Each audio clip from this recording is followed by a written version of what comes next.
오늘 본문에는 이제 본문은 30절, 31절에 있는 두 절인데 이 본문이 어디서부터 시작된 본문이냐면은 앞 단락에 보면은 7절서부터 이제 시작되는 본문입니다. 7절에 보면은 12 제자를 부르사 둘씩 보내시며 더러운 귀신을 제하는 권능을 주시고 명하시되 하면서 이제 2명씩 짝을 지어서 전도의 현장으로 파송하는 내용이 시작되고 있습니다. 그리고 그 중간에 보면은 14절서부터 이제 29절까지 보면은 세례 요한이 목 베이는 사건이 그 중간에 이렇게 삽입되어 있습니다. 그리고 사실 이 본문을 연결하려면은 13절 뒤에 딱 이렇게 30절을 딱 갖다 붙이면은 본문이 매끄럽게 아마 이렇게 정리되지 않을까 싶습니다. 그 본문이지요. 그래서 이제 12 제자들이 이제 둘씩 짝을 내서 전도회장으로 파송되어서 이제 예수님께서 하라고 한 가르침 그대로 가서 이제 말씀을 선포하고 병을 고치고 또 이제 하나님의 나라를 복되게 선포하는 이런 모습을 볼 수가 있습니다. 그리고 이제 제자들이 전도여행 일정 기간 동안 약속된 그 기간을 마치고 돌아와서 예수님께 와서 이제 전도 보고하는 거예요. 예수님께서 우리 가운데 주신 권능으로 병든 자에게 손을 얹고 기도했더니 병이 고침받고 귀신 들린 자에게 명하였더니 귀신이 쫓겨나가고 하나님 나라가 확장되고 또 그 땅에 하나님 나라가 복되게 임하였습니다 하면서 제자들이 막 이구동성으로 서로 막 간증하고 신나는 이제 전도 보고를 합니다. 이 말씀을 들었던 예수님께서 다 들으신 뒤에 오늘 31절에 보니까 이렇게 말씀하시죠. 31절 한번 읽어보세요. 이르시되 너희는 따로 한적한 곳에 가서 잠깐 쉬어라 하시니 이는 오고 가는 사람이 많아 음식 먹을 겨를도 없음이라. 아멘. 너희는 따로 한적한 곳에 가서 어떻게 쉬어라? 잠깐 쉬어라. 그래서 오늘 제목이 뭐라고요? 잠깐 쉬자예요. 쉬는 거 잠깐 쉬어야지 계속 쉬면은 실업자 되고 이거 뭐 일 못하는 사람이 되겠죠. 그래서 잠깐 쉬어라 하시니 이는 오고 가는 사람들이 많아 음식 먹을 겨를도 없습니다. 그러니까 식사할 겨를도 없이 사역에 바쁜 현장의 모습을 볼 수가 있습니다. 자, 오늘 본문을 중심으로 쉼에 대해서 4가지를 정리하면서 은혜를 나누도록 하겠습니다. 첫 번째로 오늘 본문의 31절 금방 읽었던 이 본문에 보면은 너희는 따로 한적한 곳에 가라 그랬죠. 너희는 따로 그랬습니다. 따로. 여러분 쉴 때는 따로 한적한 곳에 따로 가야 됩니다. 따로. 같이 섞여 있으면 쉴 수가 없습니다. 그렇지 않겠습니까? 사역의 현장에서 어떻게 쉬겠어요? 사역의 현장에 바쁜데. 네. 이 따로라는 말은 이 복잡한 현실에서 현재적인 일하는 이 상황에서 벗어나라 이런 뜻을 가지고 있습니다. 지금껏 정신없이 일해왔지만 잠깐 일하는 것을 멈추고 그 일로부터 떠나라라는 의미가 있다는 것입니다. 이러건대 열심히 일하는 것도 중요하지요. 그러나 쉴 때는 쉴 줄 아는 사람이 그 사람이 일을 잘하는 사람이고 일의 노예가 되지 않는 사람이라는 거예요. 여러분 학교 다닐 때 공부 잘하는 학생과 공부 못하는 사람의 특징이 있죠. 공부 잘하는 학생은 공부할 때 공부해요. 그 쉴 때도 공부하고 이러면 쉴 때 쉬어야 되거든요. 근데 또 공부 잘하는데 쉴 때는 화끈하게 쉽니다. 근데 공부 못한 사람들은 어때요? 공부할 때는 쉬고 남들이 놀 때는 같이 놀고 그 언제 공부하겠어요? 그러니까 우리가 우리 몸이 계속 쓸 수 있는 이런 구조를 가지고 있는 것이 아니에요. 하나님께서 왜 천지 창조를 하셨을 때 낮만 만들어 놓으시 왜 밤을 만들어 놓으셨을까? 밤에는 모든 것이 쉬어야 되거든요. 근데 요즘은 밤에도 쉬지 못하는 거예요. 전기불을 다 꺼야 되는데 전기불 핸드폰 들고 안 자는 거예요. 학생들이 아침에 해가 이제 이렇게 밝으면 그때 자는 거예요. 그리고 2시, 3시 오후 다음날 오후 3시, 4시 되면 일어나는 거예요. 그 생활이 완전히 반대로 뒤집어져 버린 거죠. 그 쉬지 못하는 거예요. 그러니까 밤에는 좀 쉬어야 됩니다. 아침에 해 뜨면 열심히 일하고 밤에 해가 이제 넘어가면은 좀 자고 쉬는 것이 필요한데 밤이 더 바쁜 사람들이 더 많습니다. 현대인들의 특징이 되지 않을까 싶습니다. 두 번째로 여기 보면은 따로 한적한 곳에 가라 그렇습니다. 한적한 곳에 가라. 여러분 이 한적한이라는 이 단어를 헬라어 원문으로 에레몬 토폰이라는 단어를 씁니다. 에레멘토폰. 아이고 기침하니까 정신이 없네. 물 한 잔 갖다 먹이지요. 얼른 드시오. 참지 말고 드셔야 됩니다. 따로 한적한 곳이라는 것은 에레멘토폰이라는 단어를 쓰는데 뜻은 광야라는 뜻입니다. 광야. 그러니까 일반적으로 광야라 하면은 사람이 없는 무인지경 이렇게 이제 볼 수가 있는데 히브리인들에게 있어서 이 광야는 하나님을 만나는 곳입니다. 히브리인들에게서 광야로 나갔다. 이번 예수님이 유대 광야로 나갔잖아요. 거기서 뭐 하셨어? 금식하고. 모세도 광야로 나가고. 사도 바울도 아라비아 광야로 나갔다 그랬잖아요.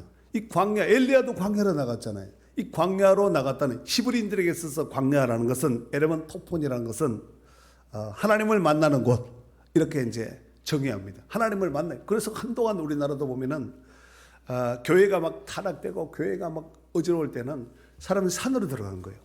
여러분 그리스나 터키 쪽에 가면은 그 중세 시대 때 그 있었던 수도원들이 뭐 500년, 그 1000년 된 이런 수도원들이 지금도 존재하고 있습니다. 수도원들이 왜 산속에 산 꼭대기에 그 절벽 강산 같은데 그런데 수도원을 세웠을까요? 세상을 소망을 두지 않는 거예요. 하나님을 만나기 위해서 산속 깊은 곳으로 절벽 끝에 광야로 나가는 것이죠. 그래서 이 에레멘토폰이라는 것은 광야라는 것은 일반인들이 봤을 때는 그냥 사막이 없는 무인지경 광야이겠지만 히브리인들에게 있어서 이 광야는 하나님을 만나는 곳이다. 이렇게 이스라엘 사람들은 그렇게 정의를 하고 있습니다.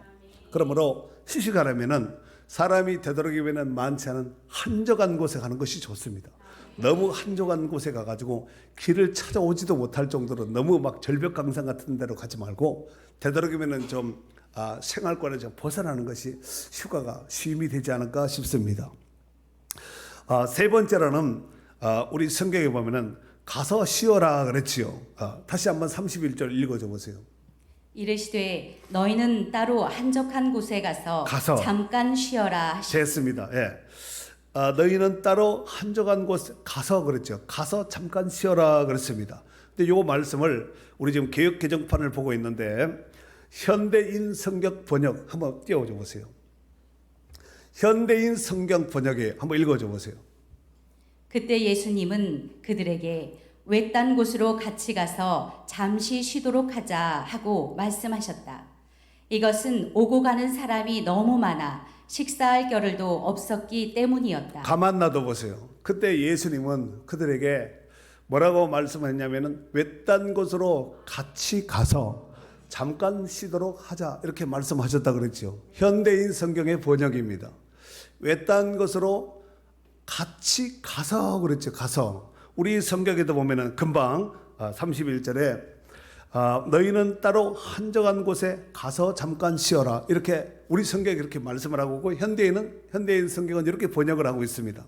그런데 이 헬라어 원문에는 이 가서라는 말이 듀테라는 단어를 씁니다. 가서라는 단어가 듀테라는 단어를 쓰는데 뜻은 이리 오라, 와서 오라 이런 뜻을 가지고 있습니다. 뜻이 다르잖아요. 지금 가라 그랬는데 원문에는 오라고 이렇게 번역을 하고 원문에는 그렇게 그러니까 성경의 번역에 오류가 된 것이죠. 여러분 우리 성경이 이렇게 기록을 하고 원문에서 그렇게 되어 있으면 어떤 본문을 채택해야 될까요? 원문을 봐야 되겠죠. 그래서 이 듀테라는 단어는 가라는 뜻이 아니라 오라는 뜻이에요. 영어로는 come이라는 단어를 쓰는데 그래서 오라는 거예요. 와서 오라. 이리로 오라. 이리로 와서 이리로 오라 이런 뜻을 가지고 있는데 이 와서라는 말은 내게로 와서 나와 함께 쉬어라. 내 안에 쉬어라. 내게로 와서 나와 함께 쉬어라. 내 안에서 쉬어라. 이런 뜻을 가지고 있습니다. 듀테라는 단어를 쓰는데 예수님의 복음서 중에 보면은 뭐 이제 오라는 이런 비유의 말씀이 많은데 그 중에서 대표적인 말씀이 마태복음 11장 28절에 보면은 그 유명한 수고하고 무거운 짐진 자들아 다 내게로 오라 그랬습니다. 내가 너희를 쉬게 하리라 그랬습니다. 그러니까 오는 자가 쉼을 얻을 수 있다는 말씀이지요.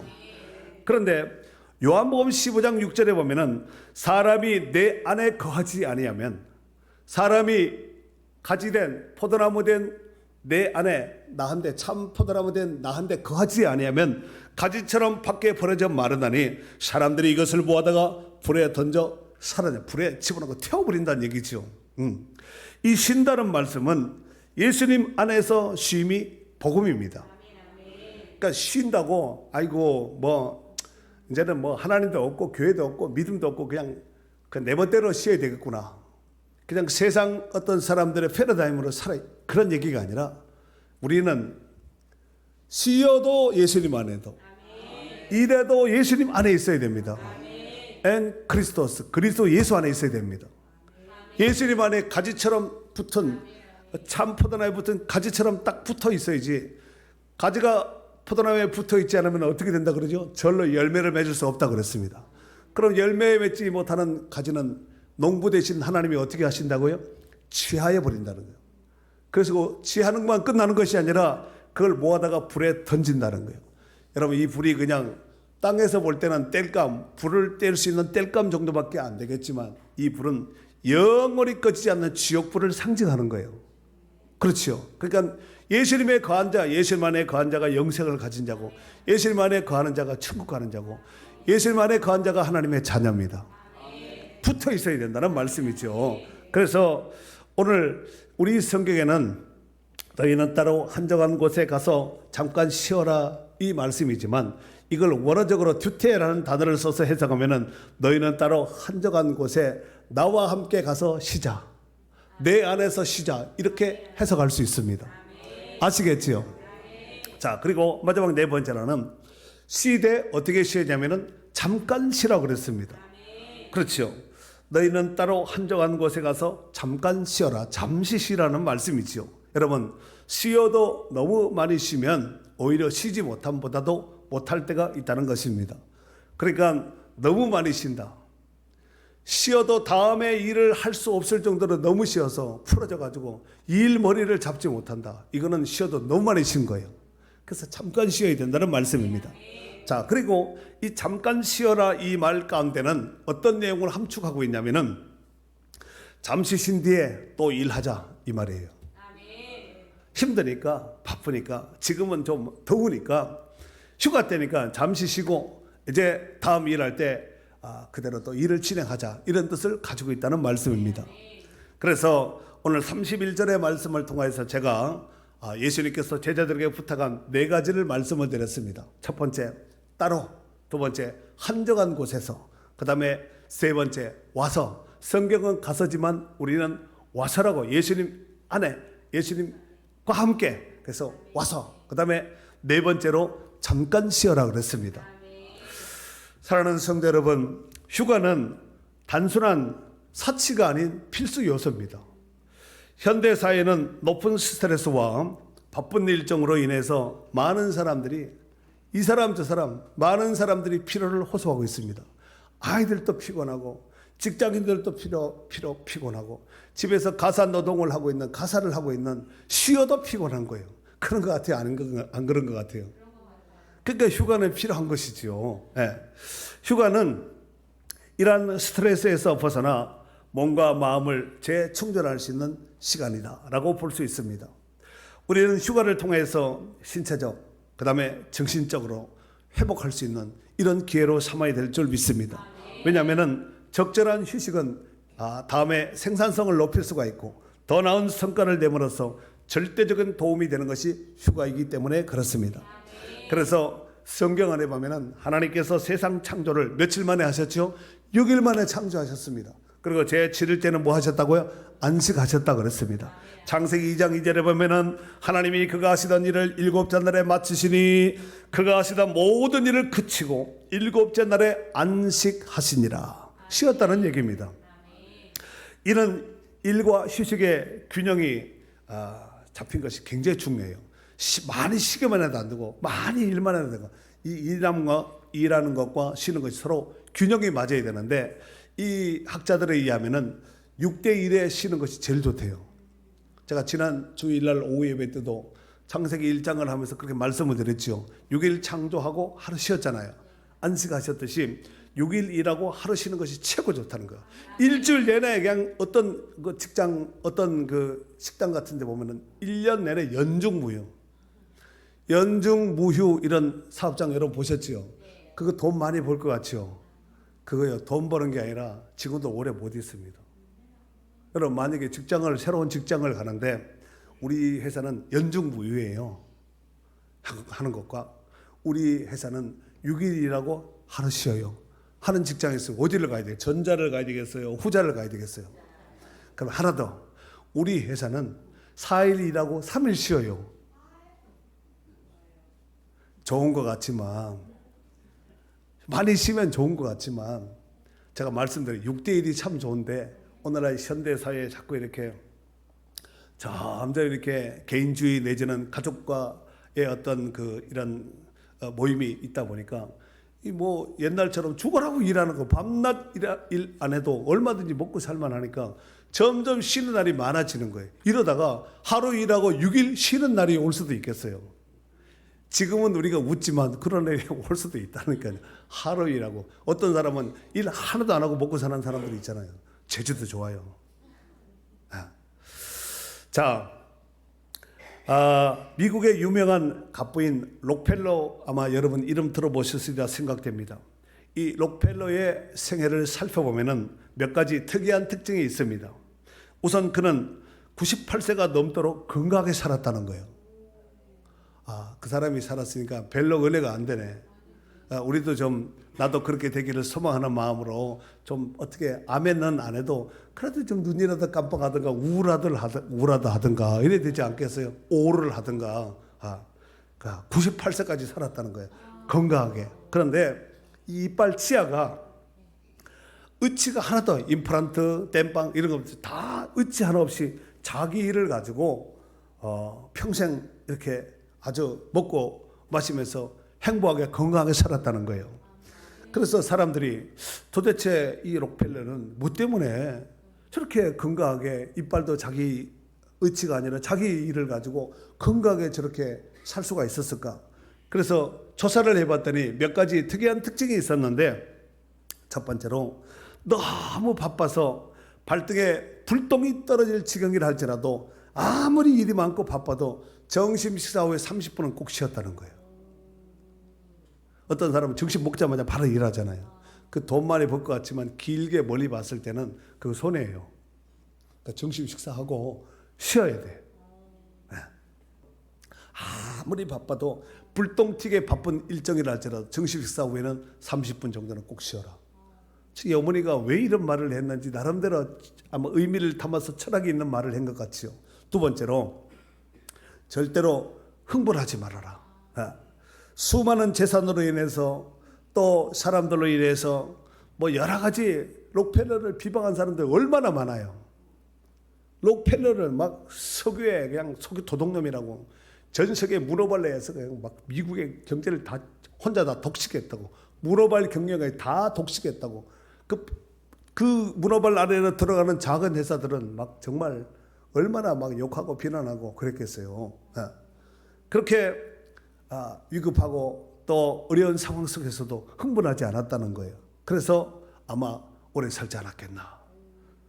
하여튼 흥분할 때는 해야 되겠지만 이 흥분 안 해도 될 일에 흥분하는 사람, 그래서 성질 급한 사람들이 밴댕이 같으면 이런 거 일찍 죽는다 그러잖아요. 밴댕이 혹시 살아난 거 보신 분 있어요? 밴댕이 회 살아있는 거 혹시 먹어보신 분 있어요? 그 다음에 마지막 세 번째로 록펠러 어머니는 이 아들 록펠러에게 이 말을 꼭 해주라는 거예요. 반드시 꼭 주일은 지키라. 네가 아무리 바빠도 주일에는 반드시 교회 나가서 하나님 앞에 예배 드리고 한 주일 동안 되어진 모든 일들을 하나님 앞에 보고하고 그러면 너의 인생의 삶은 쉼을 얻을 것이다. 이 말을 해줬다는 거예요. 여러분 열심히 일하면 돈 많이 벌 것 같지요. 물론 당장은 눈에 보이는 입장에서 본다면 많이 버는 것 같지만 길게 멀리 보면은 일할 때는 일하고 쉬어줄 때는 좀 쉬어주는 것이 필요합니다. 밤낮 쉬지 않고 그냥 일하는 사람은 오래 못 간다니까요. 그래서 어머니가 말씀한 이 교훈을 따라서 록펠러는 주일이 되면 만사를 제껴놓고 하나님 앞에 주일을 철저하게 구별해서 지켰다는 것입니다. 하나님은 그런 록펠러에게 복을 어느 정도로 줬냐면 쌓을 것이 없도록 막 부어준 거예요. 흔들어 넘치도록 하나님이 안겨주셨습니다. 이사야 56장 2절 한번 읽어줘 보세요. 안식일을 지켜 더럽히지 아니하며 그의 손을 금하여 모든 악을 행하지 아니하여야 하나니 이와 같이 하는 사람, 이와 같이 굳게 잡은 사람은 복이 있느니라. 아멘.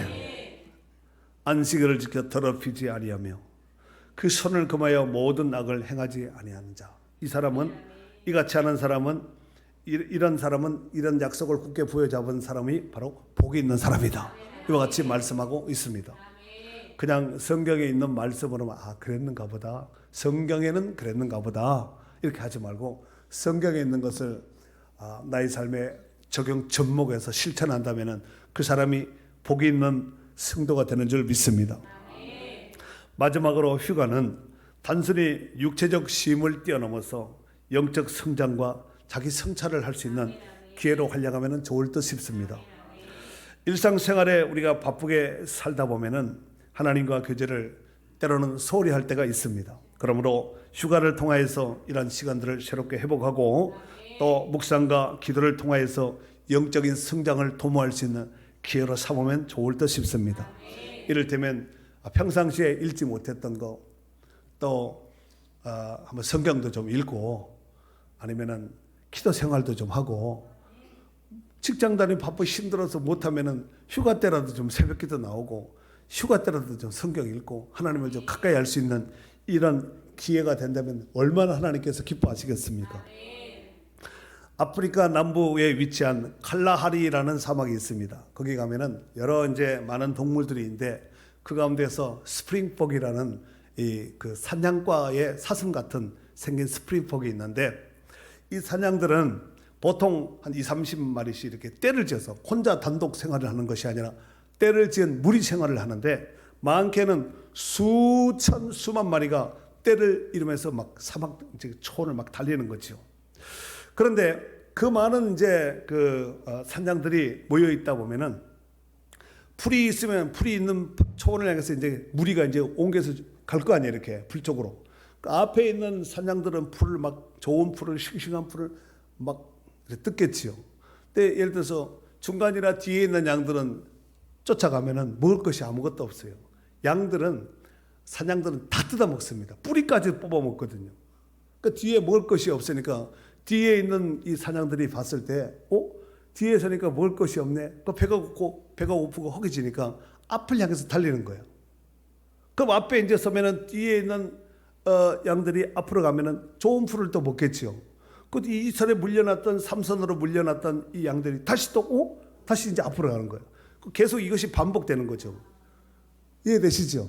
이게 계속 반복되는 거예요. 그런데 제일 앞에 섰을 때는 그 양들이 좋은 풀을 뜯기 위해서 앞에 서는 거예요. 그런데 뒤에 있는 것들이 자꾸 앞으로 서니까 뜯지도 못한 사이에 또 앞으로 가야 되는 거예요. 뒤에가 앞으로 오면은 뒤에 있는 앞으로니까 뜯어먹을 새도 없이 무조건 앞을 향해서 뛰는 거야. 그러다 보니까 이 사냥이 스프링폭이 그냥 달리는 거야. 초원은 그렇게 많음에도 불구하고 앞을 향해서 달리는 거예요. 그런데 무리가 수만 마리가 이래 달리다 보면은 달리고 하다 보면 앞에 강이나 바다가 있어도 그냥 달린다는 거야. 그래서 몰살하고 이런 경우가 있다는 것이에요. 여러분, 열심히 사는 거 중요합니다. 열심히 일하는 거 중요하지요. 그러나 그냥 열심히 살면 안 됩니다. 그냥 열심히 살면은 그 사람은 빨리 망하는 방법이에요. 제가 가끔씩 그 비유의 말씀을 드리지 않습니까? 헬기 있죠, 헬기. 헬리콥터 프로펠러가 앞에도 있고 뒤에도 있잖아요. 앞에가 하나 부러졌어요. 예를 들어서 뭐 뒤가 앞이나 뒤에가 부러졌어요. 그러면은 헬리콥터 양쪽을 돌아야 되는데 한쪽이 부러져 버렸어요. 그러면은 안 떨어지려고 빨리 돌릴 거 아니에요. 그러면은 더 빨리 급추락을 하게 되어 있습니다. 더 빨리. 고린도전서 9장 26절에 보면은 사도 바울이 이런 말을 하죠. 나는 다름질하기를 향방 없이 하는 것 같이 아니하고 싸우기를 허공을 치는 것 같이 아니한다 그랬습니다. 여러분 달리는데 목표 없이 목적지도 없이 그냥 달리는 거야. 그럼 어떻게 될까요? 목표도 없어요. 그냥 달리는 거야. 그냥 막 달리는 거야. 빨리빨리 그냥 달리는 거야. 아무 의미 없는 게 열심을 내는 거죠. 싸우기를 허공을 치는 것 같아. 여러분 권투 선수가 서로 있으면 스파링을 하면 서로 상대를 보고 해야 되는데 선수는 여기인데 여기 가서 엄한 짓 하면은 뒤통수 맞고 깨지지 않겠습니까?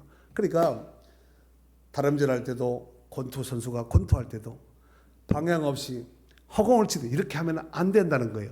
우리의 삶도 마찬가지예요. 신앙생활도 마찬가지입니다.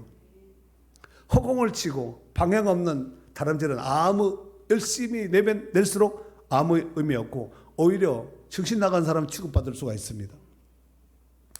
우리가 음악에 있어서 중간중간에 쉼표가 있습니다. 그렇죠? 여러분 아무리 좋은 곡이라 할지라도 쉼표가 없는 노래가 있을까요? 그런 곡은 좋은 곡이 될 수 없겠죠. 찬송하는데 찬송 1절에서부터 5절까지 있는 찬송이 있잖아요. 쉬지 않고 만약에 한다면은 5절은 거의 1절도 한 소절도 제대로 못하는 이런 경우가 있어요. 명 짧은 사람은 한 절 부르다 합소를 이렇게 할 수 있거든요. 그러니까 쉼표 없는 악보 음악은 없다. 인생도 마찬가지죠. 여러분 바쁘지요. 또 열심을 내야 되죠. 그러나 쉼표 없이 달리고 일하면은 제풀에 지칠 수밖에 없습니다. 여러분 아무리 좋은 스마트폰이라 할지라도 충전 안 하면은 어떻게 될까요? 그거 뭐 고철 덩어리, 고철 무게로 본다면 100원도 안 줍니다. 그렇지 않겠습니까? 그런데 걔가 충전이 풀 충전이 되어서 그 기능을 한다면은 어마어마한 일들을 할 수 있는 것이 아니겠습니까? 여러분 충전의 효과가 효능이 바로 그것이에요. 우리가 쉼을 통해서 잘 충전받으면은 2024년 하반기 전반기를 어떻게 살았다 할지라도 깨지고 실패했다 할지라도 하반기에 승리하면 승리하는 거예요. 축구 경기가 있습니다. 전반전에 우리 저번에 평화 보니까 일본하고 9대 0으로 졌대. 일본 최고 선수들하고 온 거예요. 일본의 최고 선수가 온 거야. 그 우리나라의 최고 선수도 아닌 이 중소도시인 원주에 있는 평화가 있는 리더스 팀하고 붙은 거예요. 9대 0으로 졌다는 거예요. 보기가 민망한 거예요. 내가 그 경기 봤거든요. 안타까운 거예요. 그러니까 그 다음 날 이 평안의 팀하고 대전총과 어디하고 했어. 16대 0으로 리더스가 평화팀이 이겨버린 거야. 아주 박살을 내본 것 같아요. 축구에 16대 0이 나올 수가 있습니까? 축구에 16대 0. 9대 0도 나오면 안 돼.